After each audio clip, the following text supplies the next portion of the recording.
Сәлем достар, бүгін ұлттық тестілеу орталығының директоры Емелбаев Руслан Тоқтарбекұлының таныстырған ресми 2023 жылғы ұбт-дағы басты жаңашылықтармен таныс боламыз. ұбт бұрынғыша 5 пәннен 120 тапсырмадан тұрады, оның ішінде 3 міндетті пән және 2 бейінді пән. Барлығы 140 балл, жалпы орындау уақыты 240 минутты құрайды. Оқу сауаттылығы бойынша биылдан бастап 15 сұрақ, яғни 3 мәтін беріледі, әр мәтіннен кейін 5 тест тапсырмасы болады. Қазақстан тарихы бойынша 15 сұрақ болған былтыр, биыл 20 сұрақ болады. Оны кәдімгі тест, қалған оны контекст бойынша тест тапсырмалары. Келесі өзгеріс жауап нұсқаларының санының өзгеруі, яғни егер бұрын A, B, C, D, E болса, яғни 5 вариант болса, қазір 4 вариант беріледі. Бірнеше жауабы бар сұрақтарда 8 варианттың орнына келесі жылдан бастап 6 вариант берілетін болады. Өзгеріссіз қалған жайттарды қарастырайық. Шекті балл өзгертілген жоқ.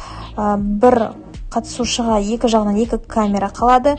Сонымен қатар ұбт тапсырып болғаннан кейін жеке кабинетіңізде сізде тақырыптық талдау қолжетімді болады. Сонымен қатар тегін онлайн сабақтар мен тегін тестілеулер қолжетімді болады. Олар тест-центрдің ресми парақшаларында, сайттарында қолжетімді. 2023 жылдан бастап таңдау пәні ретінде информатика пәні қосылды.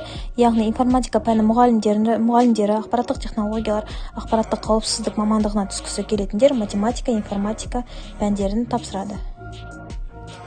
2022 жылы бұл мамандықтарға түсу үшін физика пәнін таңдау керек болатын. Экранда осы мамандықтар бойынша грантқа түсудің орташа, минималды және максималды балдарын көруге болады.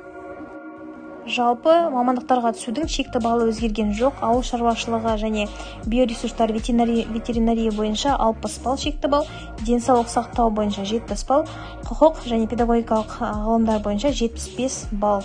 Ұлттық жоғары оқу орындары үшін міндетті түрде 65 балдан жоғары болуы керек. Қалған жоғары оқу орындарына 50 балл жеткілікті. Бірақ бұл жерде ескеретін жай, әр пән бойынша кем дегенде 5 балл жиналу керек.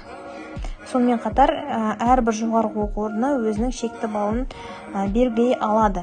Мысалға, 2022 жылы Әл-Фараби атындағы ұлттық университет 100 балл шекті балл деп бекіткен болатын.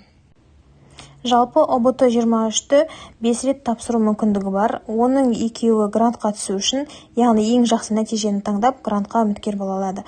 Ал қалған 3 рет қаңтар, наурыз, тамыз айларында ақылы негізге түсу үшін ұбт тапсыра алады. 2022 жылғы ұбт қорытындыларын қарасақ, тапсырушылардың 76% қазақ тілінде тапсырған, және жылдан жылға тестке кіру барысындағы әртүрлі заң бұзушылықтардың азайып жатқандығын көруге болады. Былтырғы оқу жылындағы ұбт нәтижесі бойынша бейінді пәндер бойынша орташа және максималды балды көруге болады. Орташа балл ең жоғарғы комбинация, ол бізде математика, география және шет тілі дүниежүзі тарихы комбинациясында. Грантқа бір орынға үміткерлер бойынша қарасақ, дене шынықтыру мұғалімдерін даярлау мамандығы бойынша бір орынға 129 адамнан келген екен.